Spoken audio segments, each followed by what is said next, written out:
La première partie de l'année sera consacrée à l'électricité, celle qui vous permet de faire fonctionner les appareils électroménagers chez vous, le réfrigérateur, le four à micro-ondes par exemple, vos téléphones, consoles de jeux, lecteurs MP3, tablettes, etc., etc. évidemment, mais aussi des choses auxquelles on ne pense moins souvent, comme le train. Le train fonctionne grâce à l'électricité depuis de nombreuses années. Et puis l'avenir, c'est aussi les voitures électriques par exemple. Cette découverte, cette électricité est récente puisque même si elle est connue depuis très longtemps, on arrive en fait à s'en servir et à l'utiliser depuis le début du XXe siècle, c'est-à-dire depuis un siècle, ce qui est peu à l'échelle de l'histoire. On commence par une première séquence sur les circuits électriques, c'est-à-dire en fait on va apprendre à monter de toutes pièces un circuit électrique, par exemple pour allumer une lampe ou faire fonctionner un petit moteur électrique. Et évidemment, pour commencer, il faut apprendre à les reconnaître, donc ces éléments présents dans un circuit électrique. C'est ce que nous allons voir sur les quelques exemples qui viennent. Vous regardez ces images, voilà quelques exemples d'éléments que vous allez utiliser cette année pour construire vos premiers circuits électriques. Alors certains vous paraissent évidents, vous les connaissez. Par contre, leur forme est peut-être un petit peu étrange et vous allez devoir apprendre à vous en servir.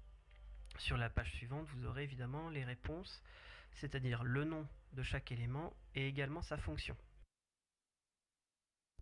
Voici donc les réponses. Donc vous avez la pile qui produit le courant électrique, la lampe qu'on voit ici sur son support pour mettre les fils plus facilement, qui utilise le courant électrique, l'interrupteur qui va commander le circuit, des fils électriques, le moteur qui utilise lui aussi le courant électrique, donc même fonction que le moteur, enfin on verra que c'est pas vraiment la même fonction, et puis le générateur qui, comme la pile, produit du courant électrique. Alors on verra quel est l'intérêt du générateur par rapport à une simple pile. On va peut-être préciser ce que c'est qu'on appelle la fonction. La fonction, c'est la réponse à la question à quoi sert la pile, à quoi sert la lampe.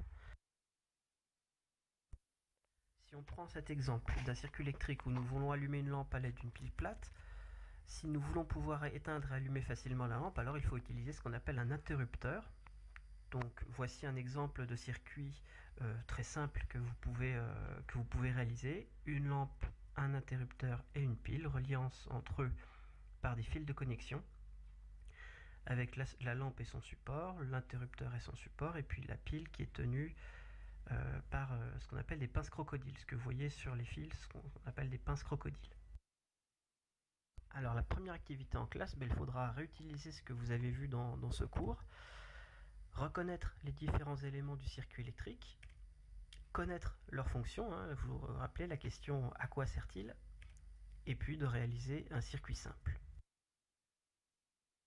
En attendant cette première activité, vous pouvez vous exercer avec une petite animation. Il suffit de cliquer sur le lien acvr.fr/animelec. Vous pouvez manipuler virtuellement tous ces éléments que vous avez vus.